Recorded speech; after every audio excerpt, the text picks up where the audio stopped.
guys, it's your girl Victoria, back to you with another review for Married at First Sight Season 16, Episode 11, called Moonshine and Monthiversaries. So we pick up here at day 28 of marriage. We have Kristen, she going to get her nails done with her little friend.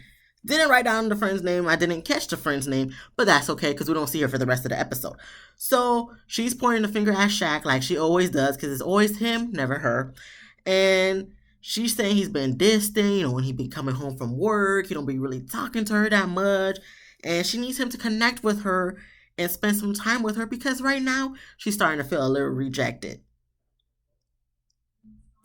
And she even brings up her rejecting him in the beginning, but he needs to move past that because she thought, they already had a conversation. So we're moved past that. We're past that and, looking towards the future. But now he's like giving her kind of the same energy she gave him in the beginning. And it's making her feel some type of way. Kirsten, listen, we don't care. I don't care because, I can see where this is going. You're going to try to make it seem like you're the victim in this situation. But let's go back to the day of the wedding when you told your friends that they're gonna know if you liked somebody whether you kissed them or not, and you didn't kiss them, and you kept talking about his bald head, and then it was always this, the way he makes jokes, the way he does this, the way he does that. So now that he's starting to check out of the relationship, now you feel some type of way because you're the prize, but you give nothing to the relationship. So what do you expect for him to do?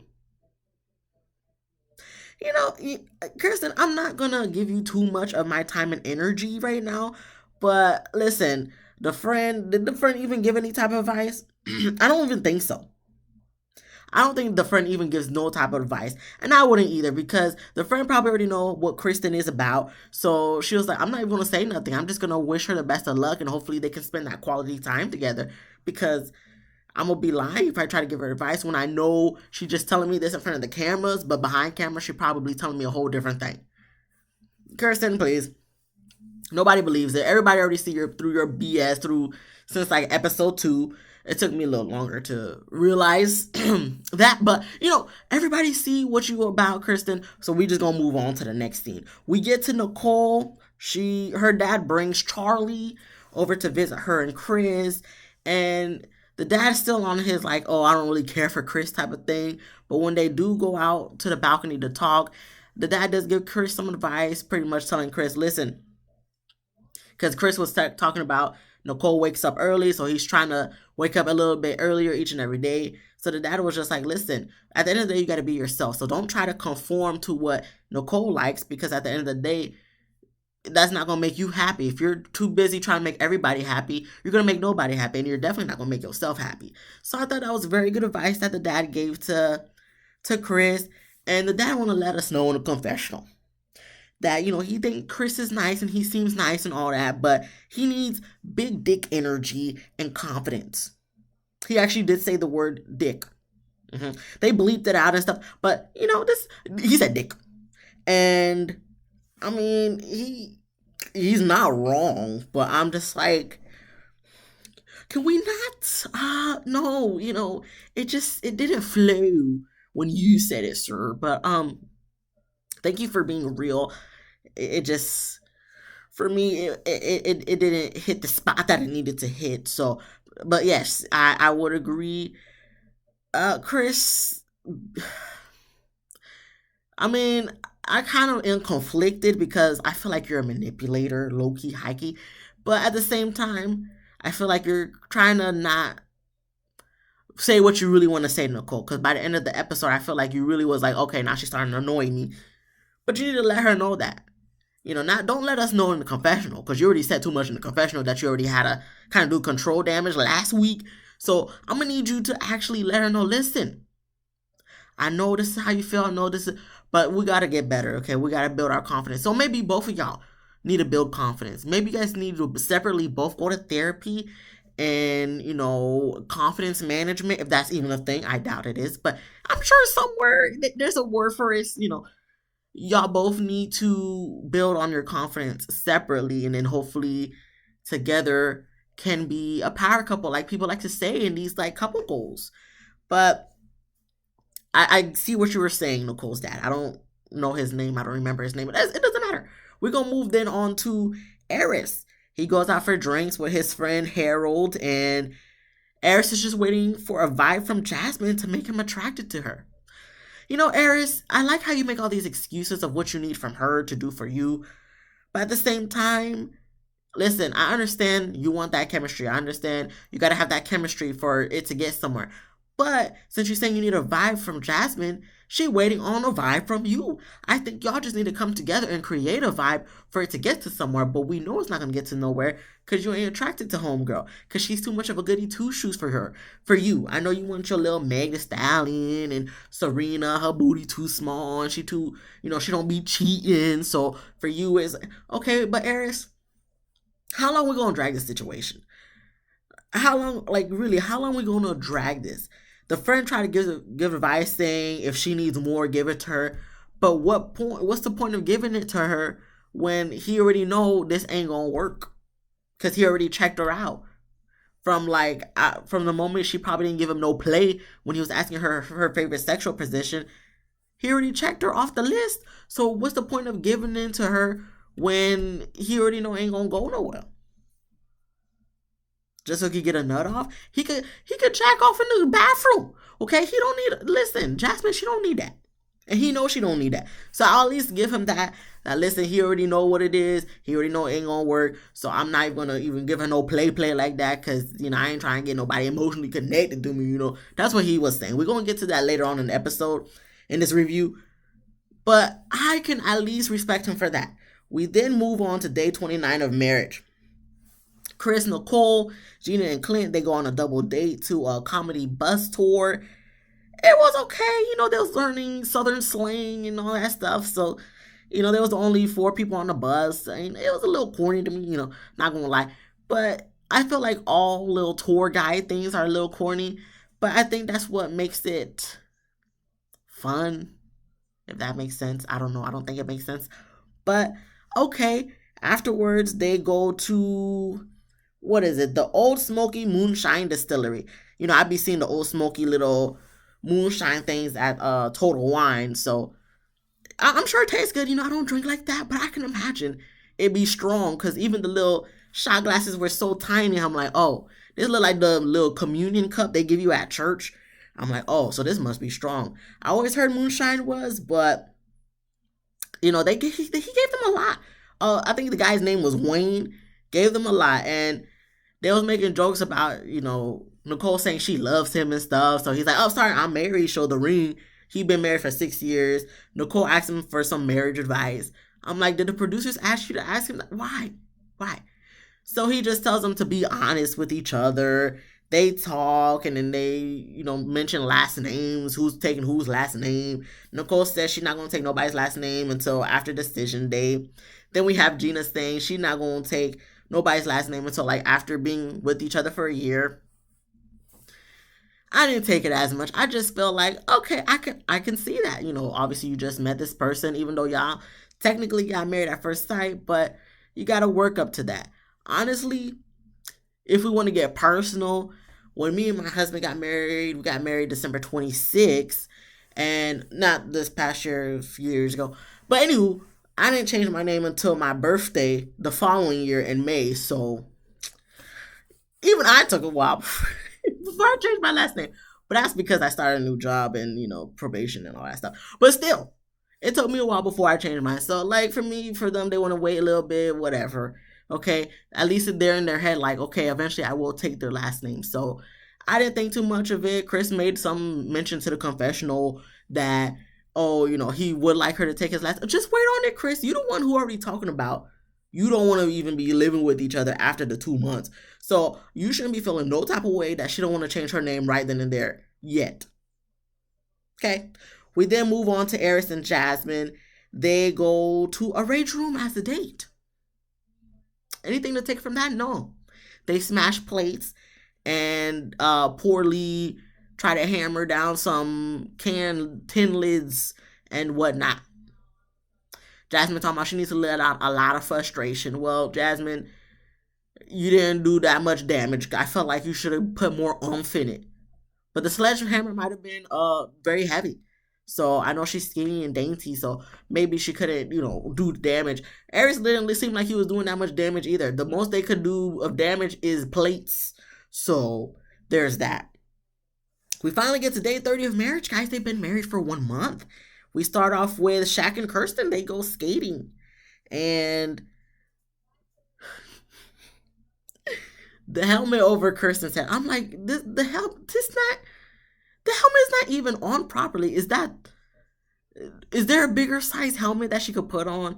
I mean, when you go skating, people don't really be putting helmets like that on. Well, back when I went skating, we didn't even have helmets or like elbow pads, knee pads, stuff like that. But they want to be extra cautious, and because they in their 30s now, so things don't be working in flex, like it used to. But still, we could have found a better helmet for Kirsten. They go skating a little bit, and then they sit down to eat.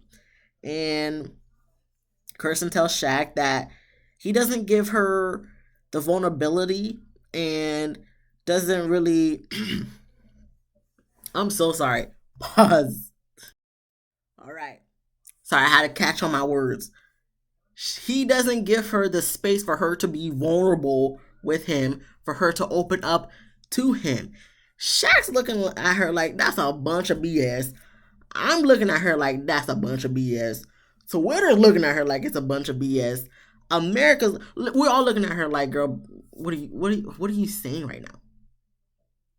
Once again, Kirsten, I don't have the time nor the energy to be trying to decipher what you're trying to say to make it seem like it's his fault when it's really your fault. Okay. What does he say? He just says he wants to know about her. He wants to know, the sister side of her, the daughter side of her, the friend side of her, all that stuff. And she's like, well, we have a lifetime for that. He's like, okay, but decision day come first. So now she wants to let us know in a confessional that he's just too focused on decision day and how she don't want him around her family and friends if he's just going to be like already 1 foot out of the relationship. Kirsten, please don't make it seem like you care right now. Like, don't try to make it seem like you really care. You probably inside being like thrilled that, it's going to be easier to let him go on decision day because that's probably what you was already planning on doing. Kristen, please. Please. We don't have the time. I'm going to move on. Because I can't. We get to Clint and Gina and Hank. They go hiking and Clint... there was nothing to take from the hike. It was cute, okay? The only thing I'm going to say, Clint must love those pants, boy. Because he been wearing this pants, I feel like, since day one of marriage. He wears his pants to go out to eat. He wears his pants to go hiking. He wears the pants to go sailing. Like, he wears the pants. Those blue pants, whatever the thing on it. Clint, can we retire these pants by the end of the episode? Please, by the end of the season. Because you've been wearing this pants. Do you wash them things? I'm curious. I wonder. All right. Now we have Jasmine and Aries. They're going for a dinner for their 1 month anniversary. Before they go do that, I was going to mention something about Aries' outfit, but I'll wait till the group dinner before I mention that. Okay. So they sit down to look over their wedding book. They read their vows to each other and vow to do better moving forward. It ain't going to be better moving forward. Jasmine, you're going to get a bombshell thrown at you in a couple scenes from now. Okay? We then move on to Chris and Nicole. They go on a helicopter ride. It's just so magical. Just unicorns and rainbows.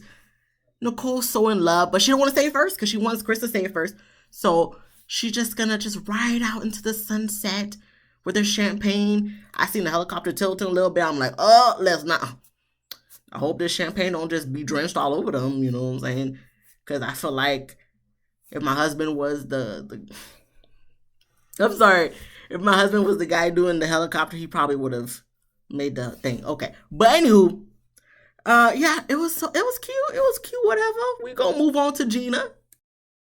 So Gina, she decorates the apartment with palm trees, Jamaican flags, because they're going to recreate their honeymoon. And they eat Jamaican food for dinner, except Gina not eating no oxtails because she don't be eating no oxtails. She don't like oxtails. Gina, I don't know what you're missing, girl, because oxtails are good, especially the Jamaican ones. Them things are good. I'll listen. I know I'm Haitian. My Haitian people might feel some type of way, but I prefer Jamaican oxtails over Haitian oxtails. I'm sorry. But anyway, they sit down, they eat over dinner. She lets Clint know that when he eats, it makes her want to stop eating. I think she said that as a joke. I don't, because they just move forward with conversations. I'm just like, okay. All right. And then they just say nice things about each other. Clint said that Gina is a great businesswoman. She runs her shop well, all that stuff. And then, I'm so sorry, guys. And then Gina tells Clint, I know my voice is going in and out. She tells Clint that he's free spirited, all this stuff. And, they just, just trying to ride into the sunset together. Really, honestly, I think they're just writing it out. They already know what it is, okay? They already know they're going to say no. So sorry. But for the sake of not getting fined $50,000, they just gonna play nice, play house until decision day so they can say no and then go on their merry way. We then get to Eris and Jasmine. They finally sit down to eat dinner and they talk. And Jasmine, she's just looking so over. Listen, Jasmine was so posh in the beginning of the season.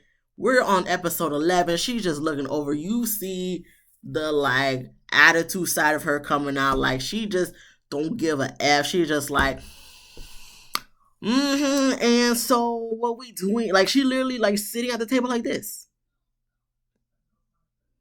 making her faces like, I know you're just gonna say any type of she just looks over it. And Shaq looks over it for his relationship. And I just hope, just like McKinley gonna be hitting up Gina after this decision day, I hope Shaq hits up Jasmine after decision day. I'm just saying. Can we just make it work? Okay. So anywho, the bombshell that Eris gonna be dropping on Jasmine in this scene is, let's push sex until after decision day. First off, Eris, you already know ain't gonna be no after decision day, okay?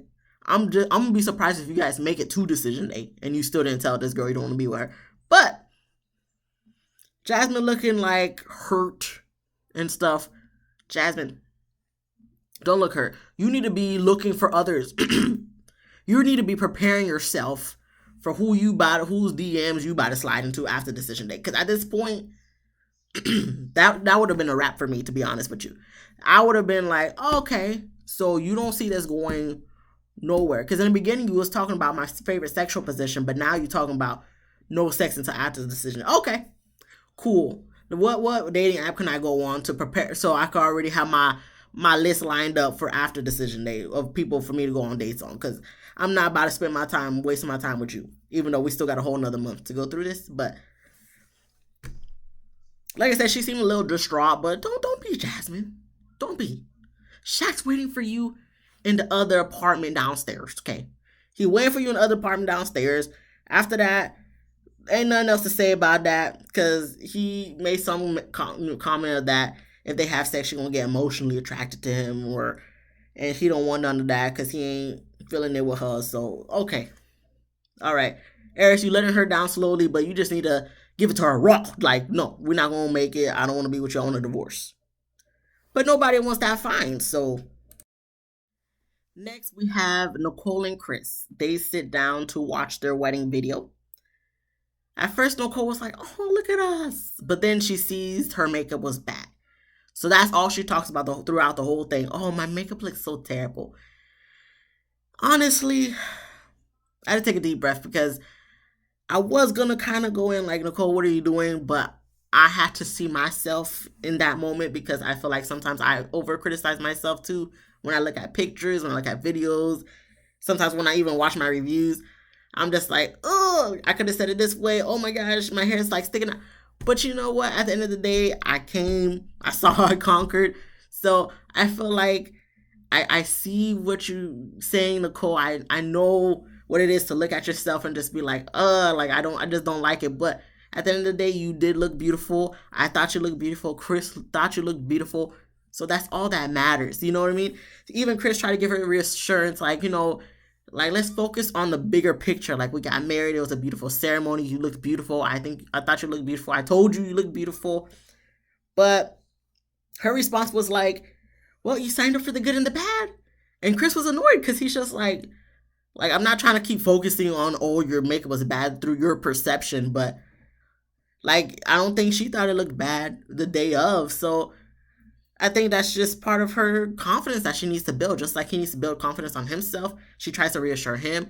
Same thing with her. She doesn't have confidence in herself, and he tries to reassure her. So I think both of them, like I said earlier, they just need to go to therapy, build up that confidence on their own, and then come together, hopefully, so they could be a confident couple. After that, we get to day 31 of marriage. The couples meet up for dinner. This is where I want to say something about Eris. Eris, your outfit's giving me F-boy vibes, okay? Because everybody's dressed up, okay? I gave you a little leeway when you had the 1 year, I mean, not 1 year, please, 1 month anniversary with Jasmine, okay? Wearing the t-shirt, just with the necklace and whatnot, and the watch. Everybody meeting up for dinner. What? All the men dressed up in button-up shirts. You got some 1987 couch design t-shirt on, okay? I'm like, this is the way you dress up. You really are F-boy, huh? Because your outfits to dress up is very F-boy-esque. Like, I was just like, the t-shirt with the jeans, with the, like, this is dressed up to you? This is like this is the outfit you wear when you try to go out with your boys to the club. All the other guys in button-ups. Except you. All the girls dressed. Except, like, obviously you're not going to be in a dress, but, like, they're dressed like they're going to a nice fancy dinner. And what you dressed up? Okay. That's all I want to say about Eris. I'm just like, okay, this outfit is not this not giving what it needs to give. So of course they go around the room when they sit down to talk about how their 1 month anniversary went. And Gina and Clint, they go first. Nicole tells them that she didn't have high hopes for them. Nicole, was this the right moment to say? It wasn't. Like, Nicole, please. No. So then we get to Eris and Jasmine. Eris, Jasmine doesn't have high hopes because she's just still down that he don't want to have sex with her, pretty much. And I really feel like the producers be telling them to ask these oddball questions, because then Eris asks, is marriage sex different from dating sex or like non-marriage sex? I mean, I guess for everybody it's different, but I mean, I guess. I mean, I don't know how to answer that question. I really don't. But I think he was just asking that just to be a comedic relief, but it didn't really land how it was supposed to land. Like, I don't understand what he was trying to say. Then we get to Shaq and Kirsten, and Shaq just seems like he's over it because Kirsten want to say one thing to him, when they're behind closed doors, and another thing when they're in front of people. So after we get through that awkward moment between them, they toast. And then we get to Kristen and Shaq. They get to their apartment, and Shaq, confronts her like, so you need things from me, and you're saying that, we're having these issues and stuff, but how come you don't be telling me what you need from me behind closed doors? Her response, well, you don't ask me about it. I ask you all the time. How are we doing? How are you? But you don't ask me that. So Shaq is just looking at her like, are you serious right now? All these times I be trying to have conversations, but you never bring it up. Like, why can't you just tell me what you need from me? She's like, but you don't ever ask me. So they kind of bicker back and forth a little bit. I don't feel like they come to a real resolution. And Shaq's just like, well, he don't know if he could keep doing this if she's not going to give him nothing because her walls are for ha-ha. So that's where the episode ends. And I'm just like, I don't know why we still talking about this. Like, I don't know why y'all can't just divorce. I just really, I can't do this no more. Not with y'all. Not with none of these couples, okay? I can't because to me, I'm just kind of like at a point where I really feel like producers are stretching this, putting anything they can to make it last these 19 weeks. But y'all could really, episode 12, it could be decision day already at this point, because at this point y'all creating arguments just to create more time for the show, but y'all could have hung it up at 30 days, to be honest with you. That was the end of the episode, guys. And it's very unfortunate that I'm sick. I tried, guys. I tried. Obviously, you've seen. I had to take. Listen, Married at First Sight. Married at First Sight, please. If you ever watch this video, if the season ain't giving you nothing, you can hang it up and go to the next season. Okay, you don't need to do this. I think we would be happy if this was like 5 episodes for this season, because y'all can hang it up. Y'all can hang it up. None of these couples gonna work. None of these couples gonna work. I bet $5 ain't gonna. None of these couples gonna work. Okay. But if you like this video, please give me a thumbs up. If you like me, if you left at least once, please subscribe. And please comment on the effery of this season. What you think of the effery of this season, at least. Other than that, be easy breezy lemon squeezy. Hope you feel better than I do. I'll see you guys next week in the next one.